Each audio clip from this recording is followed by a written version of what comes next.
Welcome to Grandma channel. ఈరోజు wheat flour biscuits చేసుకుందాం. కావాల్సిన ఇంగ్రీడియంట్స్ వీట్ ఫ్లోర్, కొంచెం baking powder and little bit of baking soda. Okay, next little bit of salt add చేసుకొని బాగా mix చేసుకుందాం. Okay, so ఈ powder అంతా mix అయిన తర్వాత గీ వేసుకుందాం టేస్ట్ కోసం. సో గీ వేసుకున్న తర్వాత మొత్తం బాగా మిక్స్ చేసుకోవాలి. ఇది కొంచెం టైం తీసుకుంటుంది. సో గీ మొత్తం మిక్స్ అయిన తర్వాత కొంచెం ఇలాచీ పౌడర్ యాడ్ చేసుకుందాం. సో దీన్ని కూడా బాగా మిక్స్ చేయాలి. సో ఇప్పుడు మనం ఫ్రెష్ జాగరీ లిక్విడ్ని వీట్ ఫ్లోర్లోకి యాడ్ చేసుకుందాం.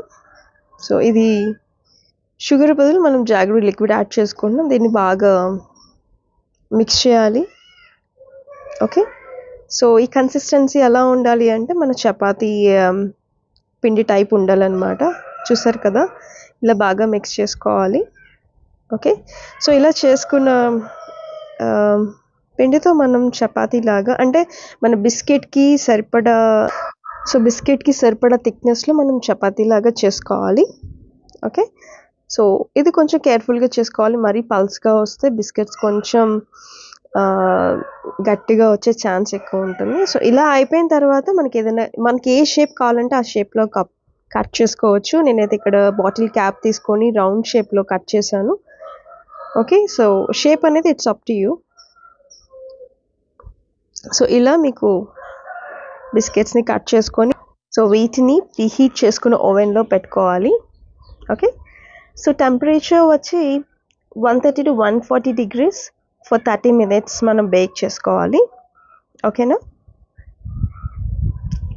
సో చూడండి కొంచెం స్వెల్ అయింది కదా బిస్కెట్స్.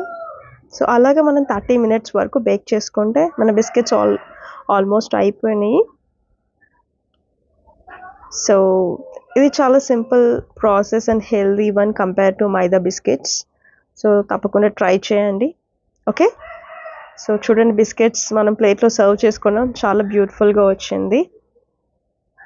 ఇది చాలా హెల్దీ అన్నమాట కంపేర్ టు బయట మనం తీసుకునే వాటికంటే. Right, so if you like it, please share and subscribe. Thank you so much for watching. See you later. Bye.